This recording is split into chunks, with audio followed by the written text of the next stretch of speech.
Well, next up, we're joined by Dr. Phillip Good. Phillip is a palliative medicine specialist working at Mater Health Services and St Vincent's Private Hospital, Brisbane.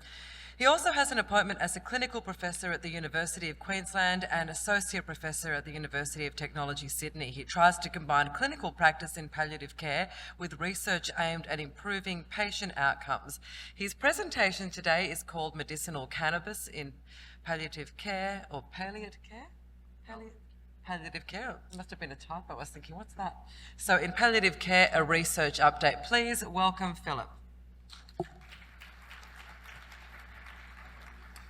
Okay, I'll just grab them for you. So what we might do as well, I'm sorry guys that we're running a little bit late today. I'm not sure if Janet's in the room. Are you in the room, Janet? Yes, wonderful. I wasn't sure if you'd like to maybe after Phillip grab an early quick lunch, or we can, is that okay? And then we'll come back and enjoy Janet's talk, if that's all right with you. Yeah? Wonderful. And the room? I think it'd be ready at 1 o'clock, but we might, Phillip, you're about half an hour, aren't you? 20 minutes. 20 minutes? All right, we'll just see how we go. Okay, thank you. Thanks very much, and great to join you in person today. So we've got a program of looking at trials for patients with advanced cancer in the palliative care setting. And if you go back to 2017, I don't think it's been updated at all, is the guidance for medicinal cannabis use in palliative care. And one of the things they do say is that everyone should be offered a clinical trial if possible. And I think that's what we've taken in our approach in how we prescribe. So I think initially we've been doing this for a while now. So we got an MRFF grant in 2018, and I think we'll go through some of the issues we've had about research, but what we think is needed is product registration. I don't think everyone thinks that, and I think certainly early on a lot of companies didn't think that, and I think some people are coming around to think that. And there'll be lots of reasons for that. So what we think is really needed is product registration. That means registration in the ARTG in Australia, and ideally the Pharmaceutical Benefit Scheme if possible. But to get that, you need efficacy, safety data, and high quality trials. And the reality about that, I think, is that the majority of clinicians will not prescribe medicinal cannabis because they don't know, in the palliative care setting, because they don't know what to use it for because of the lack of quality evidence.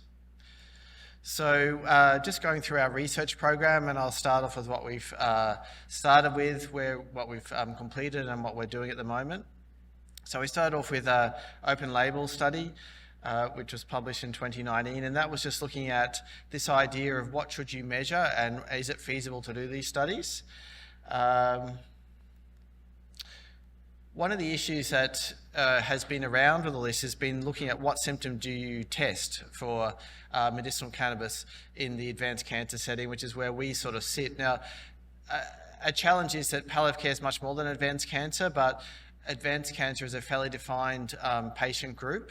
And there's lots of other groups in palliative care, but they're much less defined as when they are sort of considered into palliative care, what their symptoms are. And so we've really started in this area, and we'd be very keen to look at other patient populations.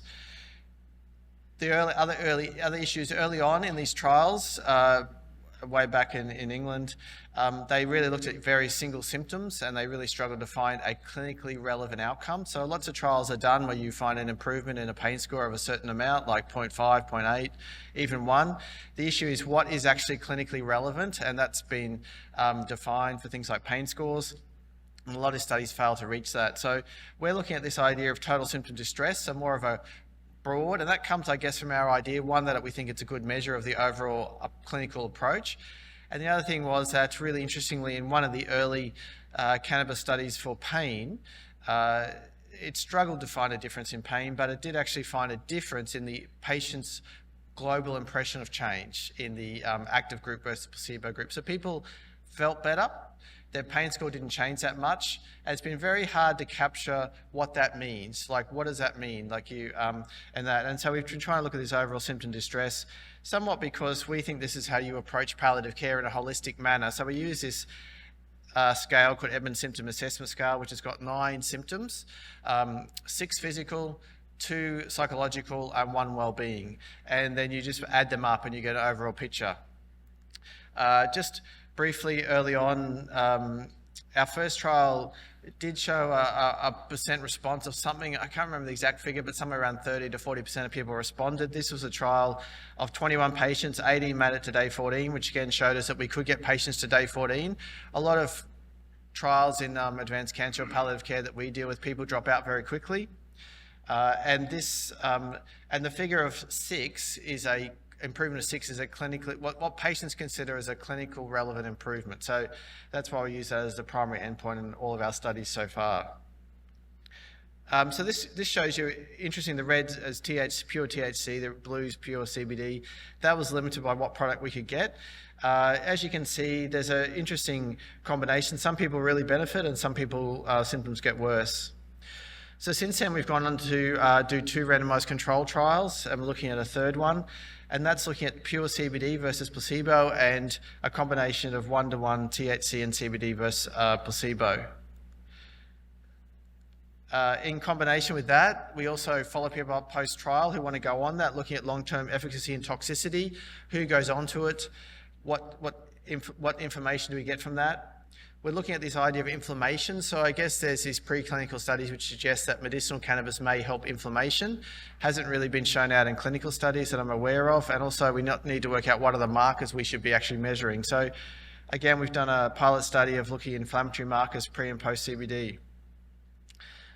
And also, the other really important thing for us has been qualitative companion studies. So really understanding from patients who go on a trial and patients who don't go on a trial, why they go on a trial, what their expectations are, what they're looking at. And we're really hoping that our next phase will be about the carers and caregivers and family. So I guess one of the things that people have talked about is, it's really hard to do RCTs in the advanced care population and palliative care population. And just to tell you what we've done so far is that the pilot study, we recruited 21 and got 18 to day 14. We sort of thought this idea that we could get 80% of people to day 14 and get a 20% dropout. So some of these people have got very advanced cancer and are very sick, and this is a population we really want to try it in. And having said that, not everyone's right near the end, and a lot of the people survive all the way past day 28 for a long time afterwards. So we have, and in the medicinal cannabis 1 and 2, what we needed to try and get, it was powered to get 120 people to day 14, so we managed that for MedCan 1, and so we finished that. And at the moment, we're up to 62 patients out of a planned 120 for the MedCan 2 trial. And then in terms of things like the qualitative study, we've had 26 patients on the study and 23 patients off the study. And so we'll go through some of the outcomes of that. And then after that, following up all those patients, we've had about somewhere around close to, almost 100 patients on post-trial follow-up. And with that, what we do is obviously we prescribe the product.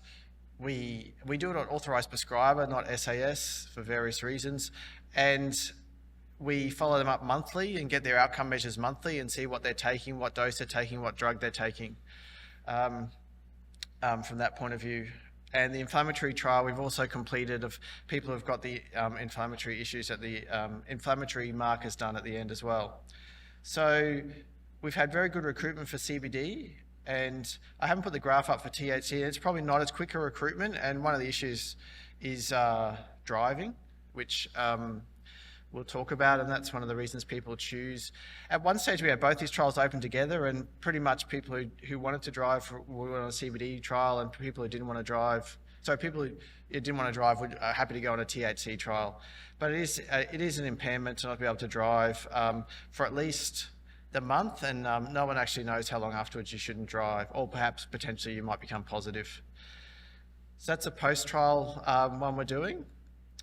Inflammation, so we are looking at CRP, which is C-reactive protein, which is a very crude marker of inflammation, but we're also looking at a whole lot of inflammatory cytokines, which haven't really been studied that well in the clinical population. So this is just an outline of some of the things we found in terms of what are the barriers and facilitators to trial participation, and also a bit to use of medication afterwards. So this is both people who went on the trial and people who didn't go on the trial, which is often not what's done. Often people go on the trial. So these are things like people would go on the trial, obviously for symptom relief, and this is pain relief, relief of other symptoms, exhausting all options. This idea that they wanted to improve well-being overall. This idea of altruism in the sense that they were trying to see whether they could help others, not necessarily themselves. Some people had a belief that it would improve or treat their cancer. It wasn't an outcome. Well, prognosis and actual disease progression is an outcome measure of our trial, but it's not certainly a reason to go in the trial. And also, some people were interested in this idea of cannabis legalization, which obviously it is illegal. It's legal, but to trying to get onto some sort of registration. Some of the barriers included randomization. So some people didn't like the idea of randomization and the fact that you got placebo or the drug. So that was for the 28 days of the trial. Then afterwards they could be prescribed a product if they wanted to. Some people had fears of side effects, fears of interactions, and other people actually had fears of fatal interactions, which was interesting, that medicinal cannabis might interact with other medications. Some of the reasons why people didn't get on was that sometimes they had clinicians advising that medicinal cannabis would not be beneficial. Now, that's sort of changed as time gone on. It's rare, I think, that people say that these days, but they might have had advice from their general practitioner, or they might have had advice from their oncologist. Sometimes they're uncertain about the benefit of it, or they thought they were going okay without it, so they didn't need to go on. And just to tell you about that, to get onto the trial, you needed to have a certain symptom score, so you needed to have a symptom burden. So it wasn't zero, you had to have a symptom burden on that first scale. So all these people were eligible to go on the trial, but for them, whatever their symptoms were, that was okay.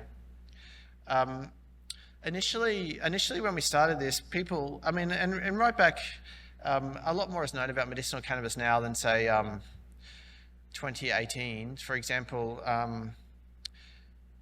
we put an early grant in, and one of the reviewers said to us, what are you going to do about everyone who gets off their opioids? And what are you going to do for everyone who, at the end, gets withdrawal when you stop? So our experience has been that there's not a change in opioid use in these patients, and there's certainly not a withdrawal method at the end. So a lot more is known about this, but at the time, we used to see people weekly in clinic, and then, unfortunately, but in some ways it was a good experience in terms of reflecting on how you do clinical trials. COVID came along, and it meant that was very hard to manage, and so face-to-face became harder, and we reduced the number of visits, and that was really good for us and for the patients, I think, particularly the patients. There was less face-to-face visits, and that was fine. So that helped a lot of these things: transportation, time, cost, and distance, because we work in a cancer centre in Brisbane where people come from all over Brisbane, Gold Coast, different places, and so time is a big issue.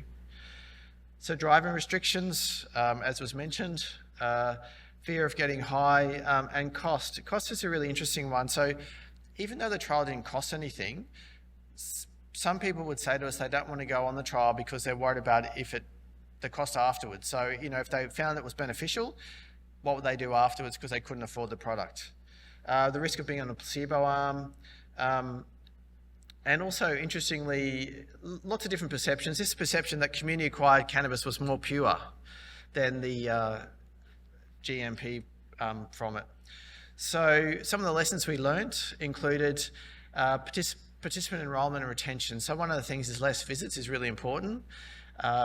We do a lot by phone calls. People do come in from that point of view, following them up closely. So we actually do phone calls in the first few weeks. The dose is escalated up, and then they're followed after that in person. So assessing specific medicinal cannabis products and regulatory hurdles was very much a challenge early on, and it's probably easy to think now what the problems were, but even things like going across state lines was an issue first up, much less so now. State government regulations were so there's not really any Queensland government regulations now, but at the beginning there were of that. COVID helped us review clinical trials in terms of being less burdensome, and that's been very good for us. Companies' expertise and expectations. So when we started this, we would have had discussions, and we've had ongoing discussions with a number of companies. Our experience has been you get promised a lot from medicinal cannabis companies and very little is delivered at times. The companies we work with, who we've worked with more recently, have been excellent, and we've been really lucky that for both these trials and the third one I'll talk about, our companies, 2 different companies have given us the product for free and have been not involved in the design of the trial, but they've been great. But we've really struggled to find companies that have been able to give us GMP product on a regular schedule, be able to give us high quality product, be able to see the need for randomized controlled trials, be able to know what's needed for regulatory purposes. So we've had a real struggle with that.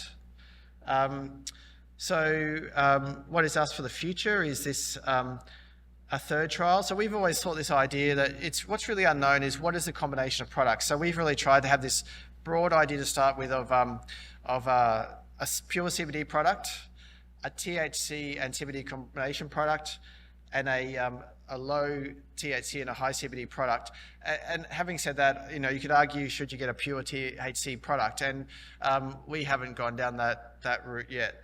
And again, as people have said, interestingly, some of the things we want to look at in the future, this idea of sleep in insomnia in people with advanced cancer, the idea of anxiety and depression, carer's perception, trying to work out what we should really measure, so the benefit, genomics and driving. And I guess we are looking at driving at a slightly different perspective to what other people are looking at driving, in that we are trying to look at, what do these roadside tests show on people who are taking different cannabis products. So I don't think that's been done too much, is, what are the actual roadside products showing, what are actual levels showing,